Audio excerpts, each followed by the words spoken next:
The rebellion is a core part of Star Wars lore. Everyone loves rooting for the good team. I mean, who doesn't? The underdog group coming together to fight for what is right and succeeding against all odds when tyranny and destruction reign supreme. The triumph of good over evil is what gives the rebellion its cause. Yet, are rebellions all they're cracked up to be? In my opinion, we are often misled into glorifying the rebellion. There seems to be quite a few examples that give us a different view, and it seems that this nuance is getting deeper and better over time. In the original trilogy, our perspective is heavily controlled. We never get a proper glimpse into the Empire, and to be honest, motivations on both sides are really thin. It's all good though. That's what made Star Wars great. It's a prototypical story arc, the hero's journey, presented as a blockbuster with great characters and actors with a whole new interesting world to explore. However, thanks to the Lost Stars novel, we've gotten a whole new perspective of how these events played out for normal people during this time. Just for a quick bit of background here, both the main characters in Lost Stars, Thane and Sienna, joined the Empire in early childhood. I mean, they were really excited to join the Empire. After the Clone Wars, it was an honor to help restore order. Now, both Thane and Sienna witnessed the devastating destruction of Alderaan. Sienna was struggling to understand how the Empire could have done something like this. Here's a snippet. At least it was quick, Sienna thought. But the rationalization sounded hollow, even inside her head. She imagined herself as a child looking upward, seeing the slate-colored sky turn red, and knowing for one sickening moment that it could only be the end. The fear the children of Alderaan would have known. The horror. And Thane was even more appalled. We killed billions of people. We slaughtered billions. And afterward, we were expected to applaud? Terrorism could never be the answer. But as of that day, the Empire was as guilty of acts of terror as the Rebel Alliance was, if not more. And so we get this glimpse into the Empire, which is not often seen. There were actual real people in there, people who were not motivated by pure evil, who had some conscience. Thane and Sienna are normal people who joined the Empire because they believed it was a good thing. Here's Thane again. Everyone was supposed to love Emperor Palpatine. Everyone said he was the bravest, most intelligent person in the galaxy, and that he was the one who had brought order after the chaos of the Clone Wars. Now, as you all know, not very long after Alderaan's demise, the Death Star gets blown up. Again, our main protagonists from Lost Stars were extremely lucky to not have been on it, but unluckily, some of their really good friends were. And this is where things get interesting. Do you know how many people were on the Death Star when it exploded? Take a guess. It was 2 million. Yeah, but let's think about that number for a bit. By reading Lost Stars, you get a completely different impression on the makeup of the Empire. How many of those people who died were innocent? Or not even innocent, just normal. They were swept up to become part of something bigger than themselves, and they didn't know what they were signing up for. Now, you tell me, did you see any remorse or any kind of consideration from the Rebel Alliance regarding killing so many innocent people? Now, comparing billions in Alderaan versus 2 million from the Death Star isn't fair. Yeah, I get that. But we are led to believe that the rebels are the embodiment of good. Sure, we know that collateral damage is common in wars, but not to the blatant disregard that the good team has shown in Star Wars. Have hope here though. As I mentioned earlier, Star Wars has given us examples of more nuance as time went on. Let's take Rogue One and Saw Gerrera for example. We see this character that the rebels say is extremist. I seriously needed to figure that one out.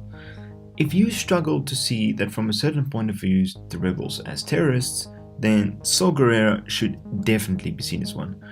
But what makes Saw more of a terrorist than some of the other tactics that the rebels have used in the past? In the Ghost of Geonosis episode in Star Wars Rebels, Kanan leaves an interesting thought. Ezra, you're gonna find not all of our allies share the same values or even fight the Empire for the same reason we do. I've also got my issues with Saw Ezra, but in the end, he proved he's not the Empire. And for now, that will have to do. Is it really in the nuance as to why you fight? But it's really hard to tell that difference, because when you're faced with an evil team, it's easy to camp in all those people into one big umbrella.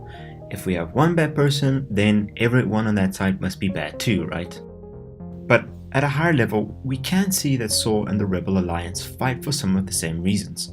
They believe the Emperor and the Empire are creating pain and suffering. But talking about fighting pure evil, actually joining rebellion is completely different.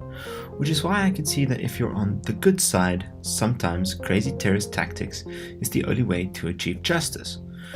We get another interesting glimpse into the deeper why for some of the rest of the rebellion in Lost Stars. Here's Wedge Antilles answering Thane's question as he's deliberating why the hell he would want to join the rebellion. I know, Wedge said quietly. It's like you said, the Death Star had to be stopped, just as the Empire must be destroyed.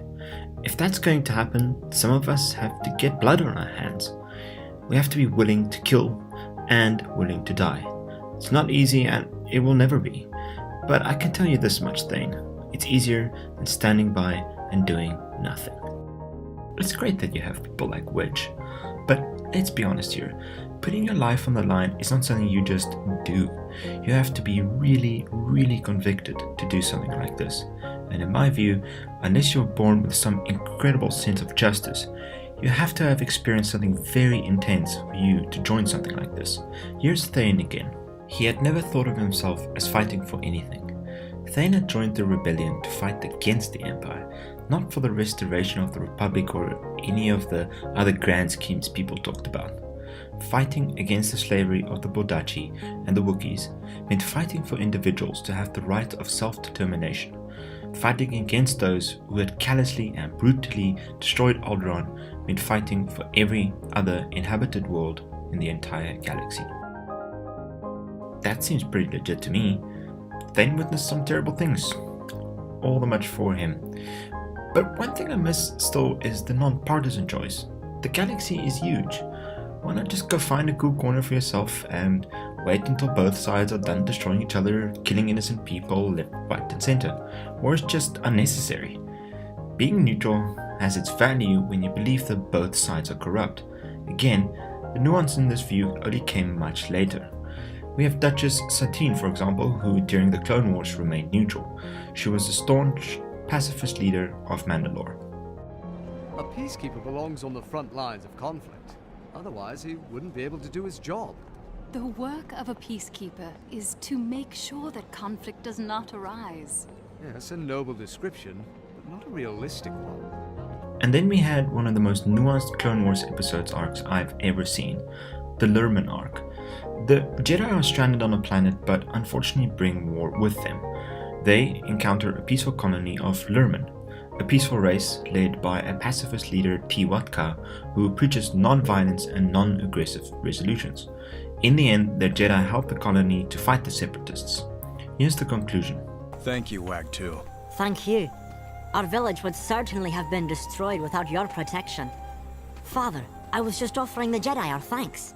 Perhaps we do owe you thanks, but I still wonder, at what cost?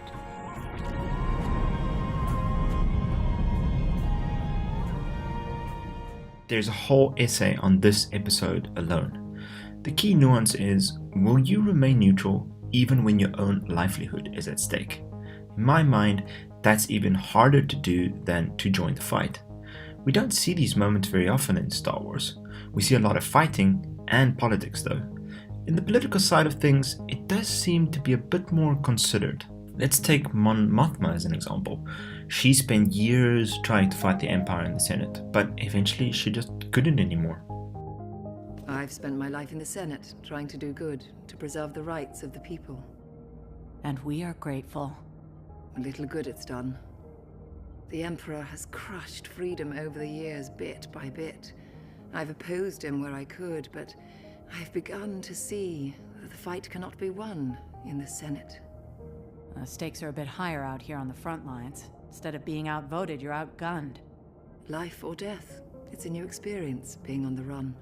But if that's what it takes... Whatever it takes, this rebellion is worth it. And we see a very similar parallel in Leia's journey in finally starting the resistance in the book Bloodline. Despite her long disillusionment with the political process, Leia only now realized the Senate was doomed no matter what she did.